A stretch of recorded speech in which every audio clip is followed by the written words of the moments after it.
Vous savez que Paris est divisé en 20 arrondissements.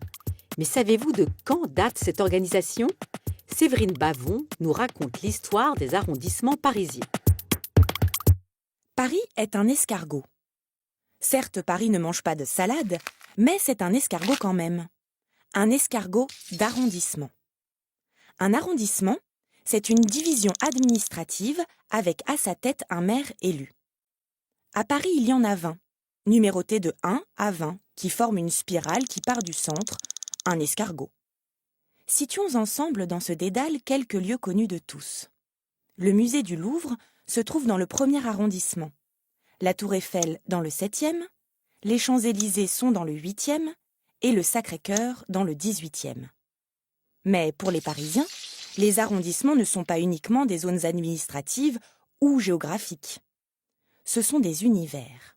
Chaque numéro d'arrondissement évoque à tout Parisien quelques clichés bien définis. À l'ouest, il y a les riches. Si le 7e, le 8e et le 15e arrondissement sont bien lotis, c'est le 16e qui est l'archétype de l'arrondissement bourgeois, avec ses beaux immeubles et ses rues calmes, où se côtoient des vieilles dames aux caniches toilettées et des hommes d'affaires pressés. On dit d'ailleurs, pour décrire une personne chic, guindée, qu'elle fait très 16e. Comme dans la plupart des grandes villes européennes, les arrondissements les plus pauvres, eux, se trouvent au nord-est de la ville. Dans nos latitudes, les vents soufflant principalement d'ouest en est, la répartition de la population se serait rapidement opérée lors de l'industrialisation du XIXe siècle. À l'ouest, la bourgeoisie protégée des fumées, à l'est, les ouvriers sous la fumée.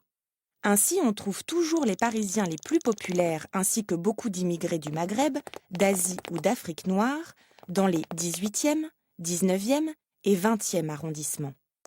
Le 13e? Pour le Parisien, c'est Chinatown. Il vous parlera des supermarchés asiatiques, des restaurants exotiques et du fameux défilé du Nouvel An chinois. Le 11e, lui, est le lieu branché par excellence. Magasins bio, réparateurs de vélos et ateliers d'artistes attirent des populations jeunes et créatives. Inutile de vous dire que, dans tous ces arrondissements, on trouve aussi des gens normaux qui résistent à tous ces clichés. Paris n'a pas toujours été un escargot. Lorsque les arrondissements sont créés en 1795, la ville est plus petite, et il n'y en a que 12, numérotés de gauche à droite et répartis en 2 lignes séparées par la Seine. En 1860, alors que le préfet Haussmann dirige d'immenses travaux dans Paris, la ville s'agrandit en annexant les communes limitrophes. Il faut alors créer de nouveaux arrondissements. On redécoupe, on recompose. Un premier schéma attribue le numéro 13 à l'actuel 16e. Mais cela ne plaît pas du tout à ses habitants riches et influents. Pourquoi? Parce qu'à l'époque existe une expression. Se marier à la mairie du 13e arrondissement. Comme le 13e arrondissement n'existe pas encore, ça veut dire ironiquement vivre ensemble sans être mariés, donc en concubinage. Impensable pour la bonne société de l'Ouest d'être associée à cette idée si inconvenante. On adopte finalement une disposition en spirale et on attribue le numéro 13 à un arrondissement plus populaire. Cette disposition n'a pas changé depuis 1860, même si l'on surnomme parfois certaines villes le 21e arrondissement.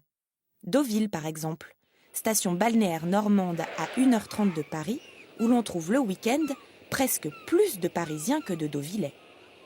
Mais en réalité, l'escargot va-t-il s'agrandir encore?